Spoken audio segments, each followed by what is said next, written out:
तस्य ज्ञानाञ्जनशलाकया चक्षुरुन्मिलितं येन तस्मै श्रीगुरुवे नमः। श्रीचैतन्यमनोभीष्टं स्थापितं येन भूतले स्वयं रूप कदा मह्यं ददाति स्वपदान्तिकं। वन्देऽहं श्रीगुरु श्रीयुतापदकमलं श्रीगुरुवैष्णवां च श्रीरूपं साग्रजातं सहगरघुनाथान्वितं तं सजीवं साद्वैतं सावधूतं परिजनसहितं कृष्णचैतन्यदेवं श्रीराधा कृष्णपादान् सहगण ललिता श्रीविशाखान्वितां च।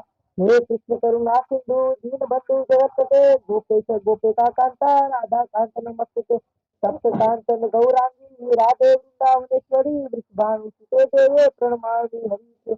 वाञ्छाकल्पतरुभ्यश्च कृपा सिन्धुभ्यश्च पतितानां पावनेभ्यो वैष्णवेभ्यो नमो नमः। जय श्री कृष्ण चैतन्य प्रभु नित्यानंद श्री अद्वैत गदाधर शिवासादि गौर भक्तवृंद। हरे कृष्ण कृष्ण कृष्ण हरे हरे, हरे राम राम हरे हरे। नमो विष्णुपादाय कृष्णपृष्ठाय भूतले श्रीमते भक्तिवेदांत स्वामी नामिने। नमस्ते सारस्वते देवे गौरवाणी प्रचारिणे निर्विशेष शून्यवादी पाश्चात्य देशकारिणे। वाञ्छाकल्पतरुभ्यश्च कृपा सिन्धुभ्यश्च पतितानां पावनेभ्यो वैष्णवेभ्यो नमो नमः। हरे कृष्ण। तो भाई हमारा जो बुक चल रहा है परफेक्ट क्वेश्चन परफेक्ट आंसर, उसका चैप्टर 6 है मेरा, हु इज परफेक्ट डिवोटी। ये शिला प्रभुपाद जी का 1922 में लेक्चर हुआ, 29 है। यस प्रभु।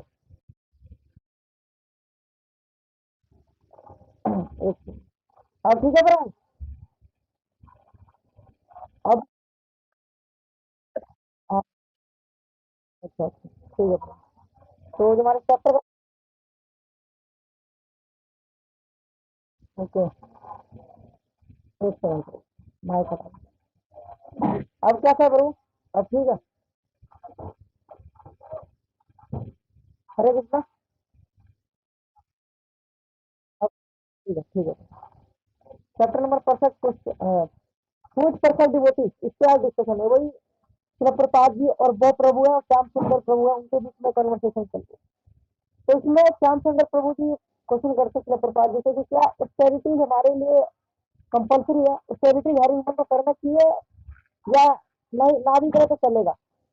तो इसमें प्रकाश जी कहते हैं व्यक्ति अगर देखा जाए तो ऑस्टेरिटी तो हर व्यक्ति करना चाहिए अपनी लाइफ में, चाहे वो वॉलेंट्री करे या इनवॉलेंट्री करे। अगर वो चाहते कर रहा है, अगर गुरु के आदेश पे कर रहा है तो अच्छा है। लेकिन भक्ति के भी अगर जीवन में आते हैं तो गुरु के आदेश पे जो हमें कहा जाता है कि आप ये तपस्या करिए, तो वो तपस्या हमें करना चाहिए, क्योंकि वो जो तपस्या होती है वो हमें भक्ति में एडवांस करने में हेल्प करती है। ठीक है, क्योंकि अगर कोई ह्यूमन बींग अगर अगर तपस्या नहीं कर रहा ना, तो वो एनिमल के इक्वली है। इसीलिए अगर आप तपस्या करेंगे भक्ति में आके, और ऐसी चीजों में नहीं तपस्या करने की बात है, बस बात यह है कि जो गुरु का आदेश है जिनसे में तपस्या से आपको जोड़ते हैं। ऐसे कहा जाता है कि जीवा वेगम उद्रपस्त वेगम मनता वेगम ना, इन सब चीजों पर अगर जितना हम कंट्रोल कर सके, मिनिमाइज कर सके इन सब चीजों को, ईटिंग स्लीपिंग मैटिंग डिफेंडिंग, तो वो जितना कम किया जा सके उतना अच्छा। बाकी हर चीज में तपस्या करने की जरूरत नहीं है, मतलब जहाँ तक पॉसिबल हो सके हमारे लिए, as as much as possible for us. ठीक है, लेकिन अब ऐसे ऐसी तपस्या भी करने के लिए मना किया गया है कि भक्ति को बिल्कुल प्रतिकूल है। जब हम देखते हैं कि कुछ की तपस्या बहुत ज्यादा होती है कि आदमी कम खा रहा है या कम सो रहा है, तो ये भी मना है क्योंकि भक्ति के प्रतिकूल है। इसलिए भगवान कृष्ण गीता में बोलते हैं जो कम खाता है या ज्यादा खाता है, या जो कम सोता है या ज्यादा सोता है ना, तो वो कभी भी समाधि समाधि में अपने आप को स्थिर नहीं कर सकता। ऐसा व्यक्ति, अगर कोई व्यक्ति ऐसा कार्य करता है तो ऐसा पॉसिबल नहीं है कभी, इसलिए कहा। ठीक है, लेकिन अब यही है कि अगर अगर हम वॉलेंट्री रूप से अगर हम तपस्या नहीं करेंगे अपनी लाइफ में, या स्पेशली स्पिरिचुअल पाथ में, अगर डिवोशनल पाथ में अगर हम ऐसा नहीं करते हैं ना, तो ये ज्यादातर चांसेस हो जाते हैं कि मटेरियल लाइफ में, तो मटेरियल लाइफ में फील फोर्स्ड, हम हमें धक्का देगा, पुश किया जाएगा कि आपको तपस्या करनी है। जैसे हम देखते हैं मटेरियल लाइफ में कि हम ना चाहते हुए तपस्या कर रहे हैं, किसके लिए? 4 चीजों के लिए, ईटिंग स्लीपिंग मैटिंग डिफेंडिंग, इन 4 चीजों के लिए हम तपस्या क्या करना ही पड़ रहा है। तो अगर हम चाहें या ना चाहें तो हमें तपस्या करनी पड़ेगी। ऐसा इसलिए क्योंकि ये जो मटेरियल वर्ल्ड है, भौतिक संसार है, इसी तरीके से डिजाइन किया गया है कि जैसे इसका एग्जाम्पल सिर्फ प्रकार से देते हैं। जैसे मान लीजिए एक कैदी है जो जेल में प्रिजन में, लेकिन अगर वो अपने स्टेट लॉ को अगर फॉलो नहीं करता है तो उसको जेल में तो डाला जाएगा। लेकिन अब उसको ना चाहते वो उसको जो जेल के जो नियम है, अनुशासन है, डिसिप्लिन है, रूटीन है, वो फॉलो करना होगा। लेकिन वो अब एक्चुअली तपस्या तो कर रहा है, लेकिन इनडायरेक्ट तरीके से तपस्या कर रहा है। तो उसकी जो मेहनत है, उसकी मेहनत से जो कुछ अर्जन भी अगर कर रहा है जन्म, तो गवर्नमेंट की हेल्प हो रही है उसके थ्रू, लेकिन वो इनडायरेक्ट वे में हो रहा है, क्योंकि लोगों का ज्यादातर देखने का नजरिया उस पर्सन को लेके ठीक नहीं होगा, क्योंकि व्यक्ति कुछ अफेंस करके या कुछ अपराध करके फिर जेल में गया ना। हालांकि मेहनत वहां पे भी कर रहा है, लेकिन अलग तरीके से कर रहा है। ठीक उसी तरीके से हम देखते हैं, जैसे अगर व्यक्ति है, अगर एक सभ्य व्यक्ति की तरह अगर समाज में रहता और एक सभ्यता के अनुसार जीवन को जीते हुए अगर गवर्नमेंट की हेल्प करता है, तो उसको एक अलग तरीके से देखा जाता है। जैसे वो लोग जो हमारे देश में प्रोटेस्ट करते हैं, जैसे सोल्जर है, अगर वो प्रोटेस्ट करते हैं तो उनको सम्मान के नजर से देखा जाता है। लेकिन वही हमारे देश में जो गद्दारी करते हैं, धोखाधड़ी करते हैं, तो उनको फिर गलत तरीके से दिखाया जाता है। कभी अगर कोई आतंकवाद फैलाता है देश में, तो वो गलत नजर है। ठीक है। हालांकि तपस्या दोनों चीज में हो रही है, एक तो मेहनत कर रहा है देश को बचाने की, वो भी काफी तपस्या कर रहा है, और एक जो आतंकवाद भी देश में फैला रहा है, जो देश के युवाओं को बता रहे हैं, जैसा कि हम आजकल देखते हैं काफी चीजें हो रही है, तो वो भी अपने हिसाब से मेहनत तो कर ही रहा है। तो ठीक उसी तरीके से जो भी जीवात्मा भगवान के धाम से, कम से भगवान के धाम से जाए, तो जो भी भगवान से पेश करते हैं, दे है कि कम है, उनको यहाँ पे आना पड़ता है। ठीक है। तो अब अब ये हो सकता है कि हम बाय चॉइस अपने चॉइस के अनुसार यहाँ पे आए, या हमने भगवान से पेश किया है तो हमें वहां से पुश करके यहाँ भेजा हो, क्योंकि भगवान के धाम में तो वही व्यक्ति रह सकता है जिसके अंदर प्रेम हो, अगाध प्रेम हो भगवान के लिए और भगवान के भक्तों के लिए, अगाध प्रेम हो। अगर दोनों में से एक चीज अगर कम हो जाती है आपके अंदर किसी का, अगर अगर आप असेंसी कर देते हैं, तो ये चांसेस है कि आपका फॉल डाउन यहाँ पे होगा। तो वही हम वही जीव आत्मा है मटेरियल वर्ल्ड में सफरिंग करते हैं, जो भगवान से देख करके यहाँ पे आते हैं। फिर जब हम यहाँ पे आ जाते हैं, तो भगवान की जो ये जो इल्यूजरी एनर्जी है, जिसे माया शक्ति बोलते हैं, फिर वो हमें फोर्स करती है। तो माया हमें इस तरीके से घुमाती है संसार में कि हम बहुत ज्यादा मेहनत करते हैं, हार्ड वर्क करते हैं, लेकिन एक्चुअली देखा जाए तो यहाँ पे भी काफी तपस्या है। यहाँ पे भी हम भौतिक संसार में भी अगर आपको सक्सेस पाना है, तो काफी ज्यादा तपस्या करना पड़ता है। ऐसा नहीं है कि अगर हम किसी बड़ी स्पॉन्सर को देख लें, कोई फेमस पर्सनैलिटी को देख लें अगर हम, और ये सोचे कि नहीं ये बिना मेहनत के बन गया, तो ऐसा नहीं है, उसने भी दिन रात एक किया। ठीक है।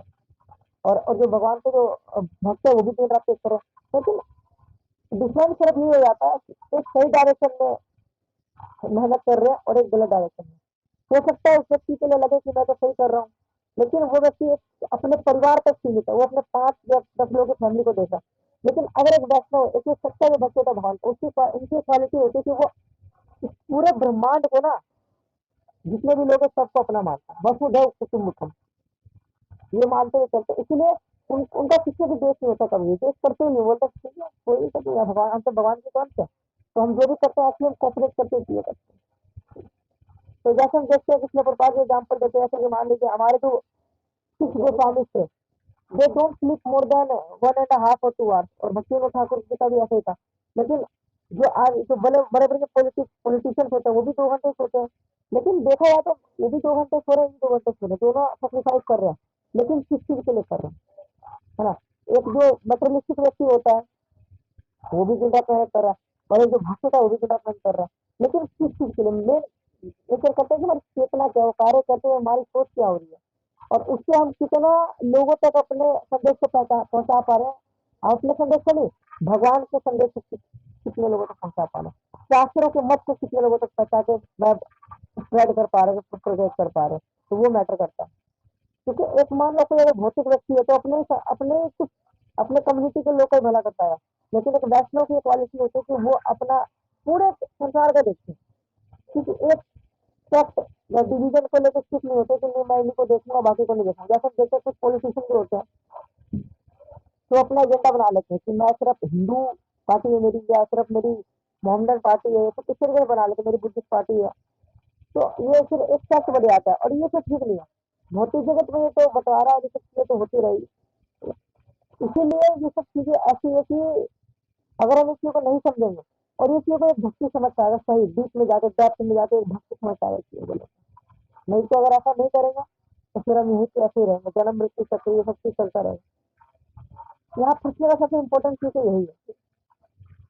लेकिन इसमें थोड़ा जैसे देखते हैं कि जो भक्त होते हैं, ठीक है, वो अगर अपने गुरु जो स्पिरिचुअल बोनाफाइड स्पिरिचुअल मास्टर है, अगर उनका कहना मानते हुए अगर जीवन भर जो उन्होंने कहा है अगर वो करते हुए आगे चलते हैं तो निश्चित है कि वो एलिवेट होना निश्चित है। लेकिन भौतिक समाज में अगर कोई उसको अगर एक सही गुरु भी मिल जाए, भौतिक गुरु, तो ये पॉसिबिलिटी नहीं है कि वो उस फील्ड में सक्सेसफुल हो जाएगा।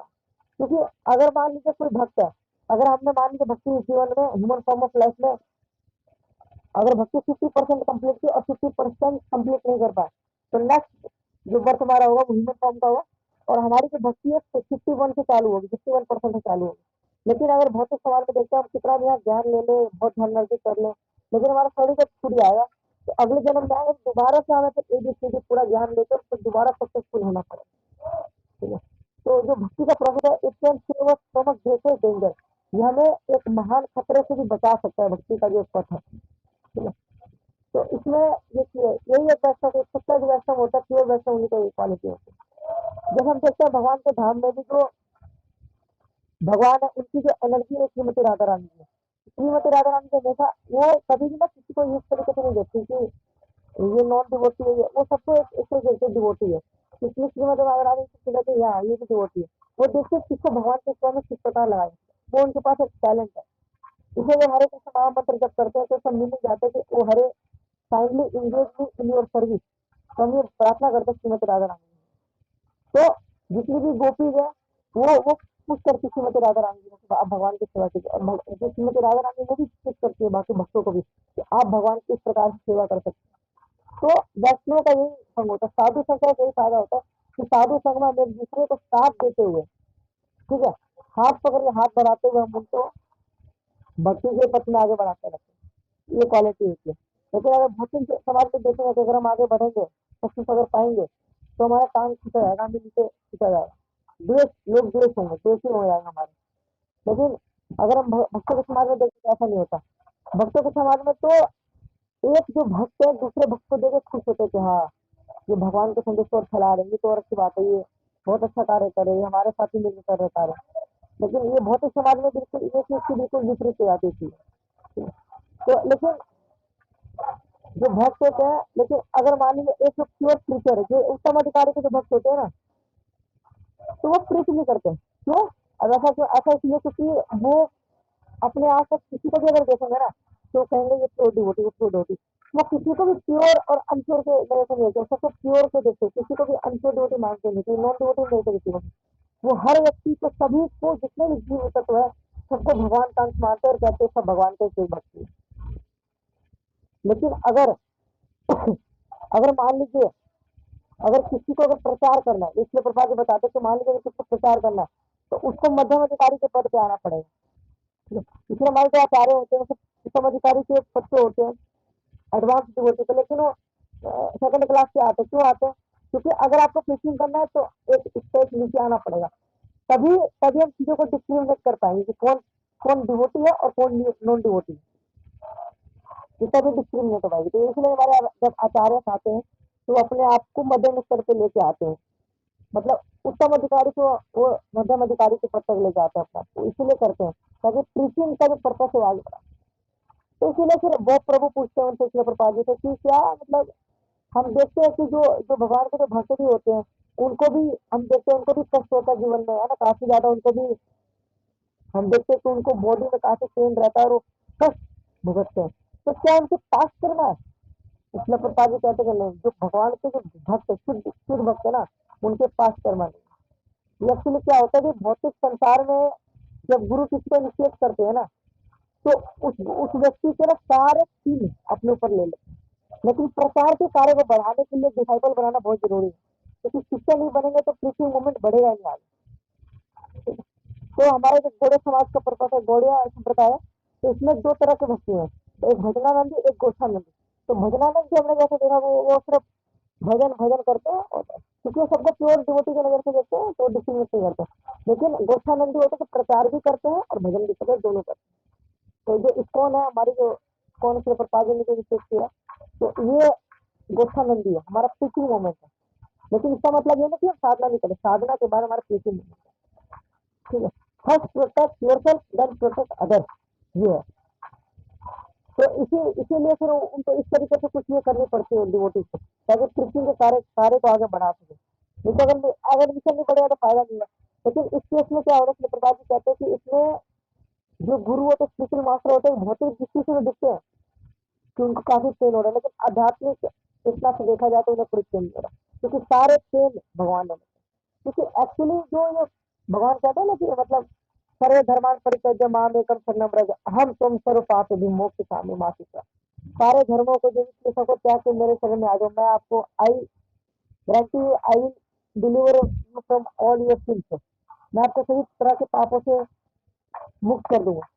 तो गुरु शिल प्रसाद जी कहते हैं कि गुरु जो है वो कृष्ण के बिहार तक ये कार्य करते हैं कि लोगों के पाप लेते हैं। तो हम कृष्ण तो है नहीं, तो हम तो कुछ जीव तत्व है ना, तो जब ऐसा करते हैं तो कृष्ण के बिहार पे लेते तो वो सारे सिंस आते हैं गुरु।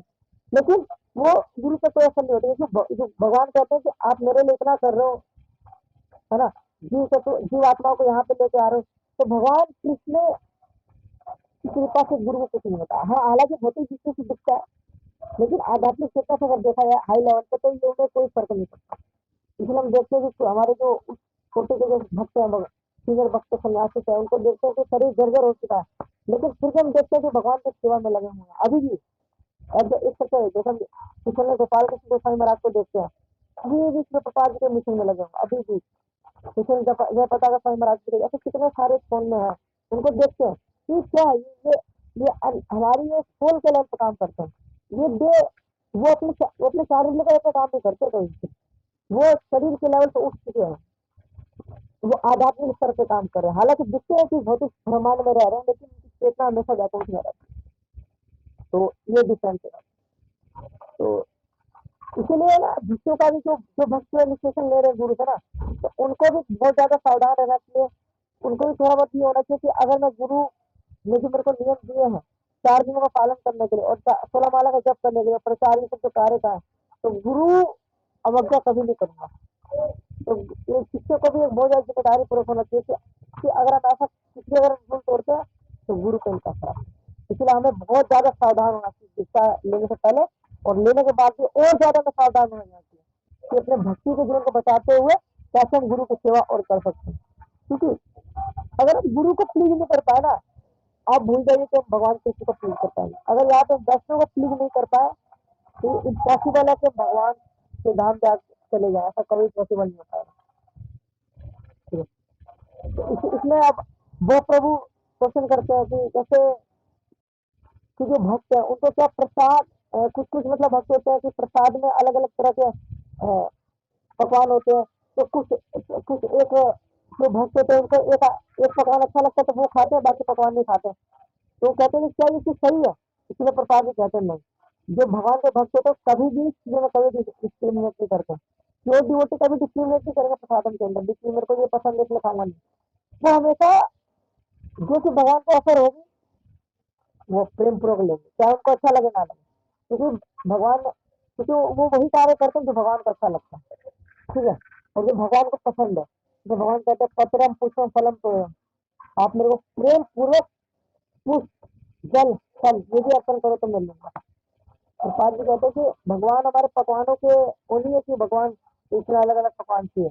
ठीक है, हालांकि भगवान के धाम में तो इतने सारे चीजें तो उनको तो नहीं, लेकिन भगवान हमको कृपा करने के लिए प्रसाद रूप में आते ताकि हमारी चेतना शुद्ध होती है, इसलिए ये प्रसाद का प्रोसेस है।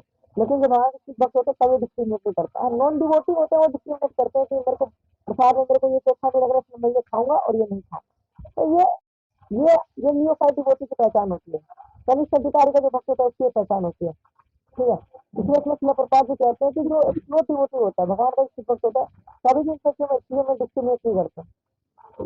इसलिए हमारा भी प्रयास करना चाहिए कि हम भी जब कुछ कार्य करें तो जितना हो सके हम कैसे वैष्णव को प्लीज कर सकते हैं, कैसे वैष्णव की प्रसन्नता के लिए कार्य कर सकते हैं, ये हमारा प्रयत्न होना चाहिए। तो इसमें अब वो प्रभु से प्रश्न पूछते हैं प्रभुपाद जी, अभी मैं थोड़ा गंगा के किनारे गया था तो सर्दी के मौसम में गया, तो क्या मेरे को उस समय स्नान करना चाहिए था नहीं करना चाहिए था? तो कुछ डिवोटी कह रहे थे आप स्नान कर लीजिए, और मैंने बोला मेरे को थोड़ा कोल्ड हुआ नहीं करना। तो प्रभुपाद जी ने कहा कि इस केस में आप ना प्रसाद और इस केस में आपको थोड़ा सा इंटेलिजेंट होना पड़ेगा, क्योंकि हम इस भौतिक ब्रह्मांड में रह रहे हैं। तो लॉ ऑफ नेचर और इस ब्रह्मांड के कुछ नियम है वो हम तोड़ नहीं सकते। ठीक है, तो इस केस में आपको नहीं लेना चाहिए। हालांकि मतलब कुछ चीजें हाँ वैसे प्रसन्नता कर सकते हैं, लेकिन थोड़ा हमें एक जो कहते हैं ना श्लोक भी है कि जो भगवान का भक्त होता है बहुत चतुर होता है, जो चतुर होता है वही भगवान कृष्ण का भजन करता है। इसलिए हमें भी थोड़ा सा इंटेलिजेंट बनना चाहिए कि कहाँ में क्या करना है क्या नहीं करना।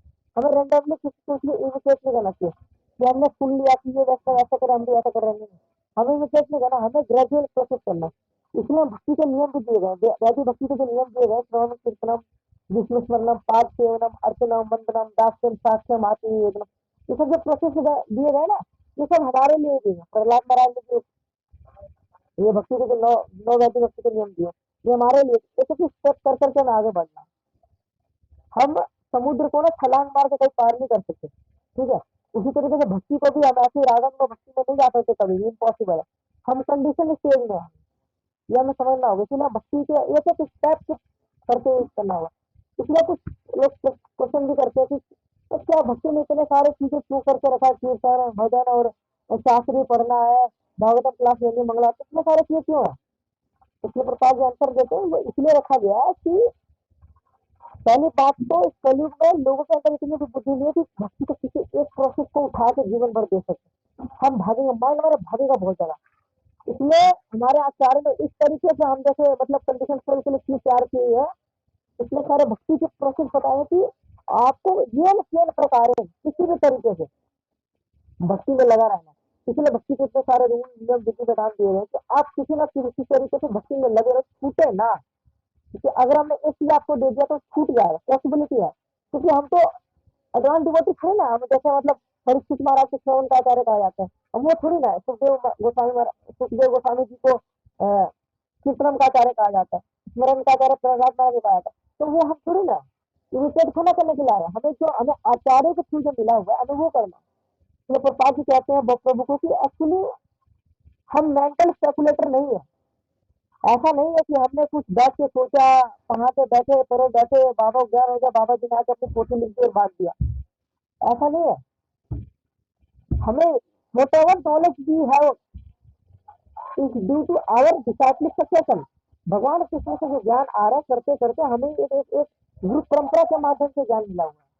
इसीलिए जब हमें कोर्स करते हैं, एक कोर्स जब हमने किया था डिसाइपल सेमिस्टर कोर्स था, तो उसमें ये चीज सिखाई जाती है, गुरु के महत्व और ये पूरा प्रश्न बताया गया था। ठीक है, इसलिए गोपाल कृष्ण गोसाई महाराज बताते हैं एक बार अपने लेक्चर में कि वो एक बार किसी आश्रम में गए थे। तो जब वो गए ना तो वो तुरंत देख के हैरान हो गए कि उनके पीछे कह रहे कि हमारे गुरु जी की पोथी, हमारे गुरु जी की भागवत है, हमारे गुरु जी की गीता है, हमारे गुरु जी की ये शिव पुराण है। तो गोपाल कृष्ण गोसाई महाराज कहते हैं कि गुरु गुरु जी तो थोड़ा होते हैं, सब तो भगवान कृष्ण से दिए हुई चीजें हैं, ये अपने हिसाब से लिख दिया। तो वही वो कहते हैं कि ये चीजें हमें मनोधारणा के हिसाब से चीजें नहीं करनी, जो हमें गुरु परंपरा के माध्यम से मिला है, जो आचार्य ने हमें किया हमें वही लेना। हमें कुछ चीजें इजात नहीं करनी है बैठ के। ठीक है, हमें बड़े बड़े चीज नहीं करनी, हमें जो कहा गया whatever instruction we have given by our guru, we have to just follow blindly. एक अगर एक बार अगर इनको डाउट रह गया ना, इसीलिए भक्ति शांत स्वामी ठाकुर महाराज कहते हैं कि अगर आप अपने गुरु को देख के जोल्ट नहीं हो रहे ना, तो आप सही शिष्य नहीं हो। इसलिए गुरु को देख के जोल्ट होना चाहिए। और how can I serve my guru. इसलिए प्रपात जब भी अपने गुरु महाराज से मिलते थे तो कुछ नहीं, एक ही क्वेश्चन करते थे, guru maharaj how can I serve you. ये इसलिए हमारा भी एक प्रश्न है, जब भी हम वैष्णव से मिला हमारा ये प्रश्न है कि मैं आपकी किस प्रकार की सेवा कर सकता हूँ, ये हमारा प्रश्न। ठीक है, इसलिए इसमें प्रपात जी बताते हैं कि अगर मान लीजिए किसी को, अगर मान लीजिए कोई एक अच्छा कुक है, ठीक है, और एक अच्छा म्यूजिशियन है, लेकिन वो अगर एक अच्छा भक्त नहीं है ना, तो उससे ये क्वालिफिकेशन होने का भी कोई फायदा नहीं है। लेकिन मान लीजिए कोई एक अच्छा भक्त है, तो ऑटोमेटिक ऑब्वियस है कि भगवान की भक्ति करते करते जब उसकी चेतना शुद्ध हो जाएगी, हृदय जब पवित्र होगा, शुद्ध होगा, प्यूरिफाई होगा, तो अपने आप ही वो भी अच्छा होगा। ठीक है, और जो संगीतकार है वो भी अच्छा होगा। तो ये सब भगवान की कृपा से आती है। अगर लेकिन भक्ति का अगर हम छोड़ देते हैं तो भक्ति के जितने नियम है वो भी अलग से पालन भी करेंगे तो कोई लाभ नहीं है। इसलिए अगर भक्ति के नियम का पालन कर रहे हैं और भक्ति साथ में है, देन परफेक्ट। तो परफेक्ट डिवोटी वही है जो उनके गुरु है, गुरु के आचरणों को देख के सीखते हैं, है ना। जबकि भागवत भागवत गीता हमें बुक भागवत से ज्यादा भक्ति भागवत में महत्व देना चाहिए। ऐसा नहीं बुक भागवत तो नहीं, दोनों से अपनी अपनी प्राथमिकता है, लेकिन अगर सुनने की बारी है तो व्यक्ति भागवत को हम फॉलो कर सकते हैं। ऐसा इसलिए क्योंकि व्यक्ति भागवत को हम सामने देखते हैं, वो हमें आचरण से सिखाते हैं। खुद आचार्य who teaches us from their behavior। तो प्रभुपाद जी ने कभी अपने अमेरिकन शिष्यों को ये नहीं कहा कि ये करो वो नहीं कहा, प्रभुपाद जी ने बस सिखाया अपने आचरण से। तो उनके शिष्य जो अमेरिकन यूरोपियन शिष्य थे, वो बस प्रभुपाद जी को देख के सीख गए थी। तो अच्छे गुरु की पहचान होती है, वो कहते नहीं है, वो करके दिखाते हैं। They don't do, they don't say, they just do on the time. ठीक है, तो इसीलिए वो ना, और चीजों को ना वो समय काल परिस्थिति के अनुसार भी चीजों को सही तरीके से करके नहीं देते, ताकि हम कभी भी गलत ना करें। तो ये एक पहचान होती है शुद्ध भक्त से, भगवान के शुद्ध भक्त तो उनकी एक पहचान है। इसी तरीके से मैं प्रार्थना कि हम जीवन के प्रकार किसी भी तरीके से भक्ति में लगे रहें। क्योंकि श्री प्रभुपाद जी कहते हैं कि एक परफेक्ट योगी पता है कौन? एक परफेक्ट योगी वो है जो अपने आप को लिबरेट कर दे। परफेक्ट योगी वो है जो लिबरेट ना करे, मुक्त ना करे अपने जन्म के चक्कर। वो है परफेक्ट जो who go back to God है, जो भगवान के धाम इटरनल अबोर्ड पे चले गए, वो परफेक्ट योगी है। ठीक है, जो ये रियलाइज कर ले कि हमारा जो हमें भगवान की सेवा के लिए बने, वो परफेक्ट है। भगवान की सेवा को जो प्राथमिकता दे, वो परफेक्ट है। वैष्णव संत को जो प्राथमिकता दे, वो परफेक्ट है। ना कि केवल हमें ब्रह्म में जाके मिल जाना है, निराकार ब्रह्म में मिल जाना है, जाके ब्रह्म ज्योति मिल जाना, वो भी एक फैक्टर है, लेकिन वैष्णव कभी भी सपोर्ट नहीं करता। क्योंकि हमने भगवान को हम साकार रूप से पूछते, भगवान ने निराकार रूप ही है, लेकिन हम इंटरेस्टेड नहीं निराकार। इसलिए इसलिए हमारा जो हम भगवान को साकार रूप में पूछते हैं। इसलिए जब कोई हमें निराकार रूप बोलता है तो भक्त अपने कान बंद कर लेता है। एक भक्त अपने कान बंद कर लेते हैं। अगर हम बोल नहीं पा रहे हैं, कोई नहीं हमें नहीं आ रहा है, हम नहीं बोल सकते हैं सिचुएशन के साथ है, तो कान बंद कर लेना चाहिए हमें कि वैष्णव निंदा सुननी ही। वैष्णव निंदा देखना, सुनना, बोलना सारे अपराध है।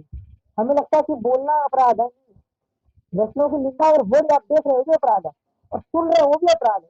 तो सिचुएशन अगर आप कुछ कर नहीं सकते ना, अपने मुंह बंद रखे और वहां से चले जाए कान बंद करके, ये अपराध है, ये बहुत बड़ा अपराध है वैष्णव निंदा। हमें समझ नहीं आता, लेकिन बहुत ये एक्चुअली ऐसा है कि ये हमारे भक्ति के जीवन को नष्ट कर सकता है। इसीलिए गोपाल कृष्ण गोसाई महाराज कहते हैं कि मैं किसी ने जीवन पर भक्ति करने का एक ही मेरा कारण रहा, वो ये था, आई है strong morning sadhana and no Vaishnava offences. इसलिए हमारा भी होना चाहिए कि हम अपने मॉर्निंग साधना को स्ट्रॉन्ग करें और जितना ज्यादा प्रयास हो सके वैष्णव अपराध ना करें। हालांकि हम क्या देते हैं, लेकिन होता जरूर है, मन में ये कहीं ना कहीं होता है। मन तो एक अलग सकल, मन में तो हर व्यक्ति कर रहा है कुछ, लेकिन हम शारीरिक रूप से भी कर देते हैं। लेकिन अगर वैष्णव हम संग करेंगे, जितना ज्यादा उनसे जुड़ा रहेगा वैष्णव का, तो हमारी फिर कितना शुद्ध होगी और हमारा फिर प्रयास होगा कि नहीं अब नहीं करना। तो वैष्णव संग में रहने से होगा प्रभु। अगर हम शास्त्र को पढ़े और कहीं वैष्णव अपराध नहीं करेंगे, लेकिन फिर हम कर ही देंगे। इसलिए अगर वैष्णव संग में अगर रहते हैं ना, तो वैष्णव अपराध की भी पॉसिबिलिटी कि हम बच पाएंगे।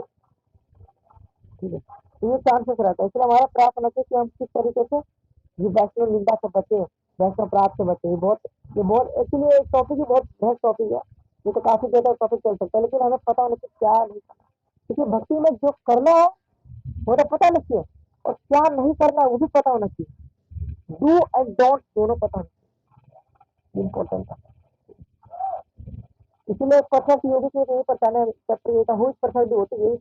मैं अपनी वाणी को यही विराम दूंगा कंक्लूड करते हुए कि एक परफेक्ट योगी है या परफेक्ट जो भक्त भगवान की पहचान होती है कि वो अपने आप को ही engage himself 24 hours in a day, 24 घंटे अपने आप को किसी न किसी तरीके से इंगेज रखने का प्रयास करते हैं, किसी न किसी तरीके से।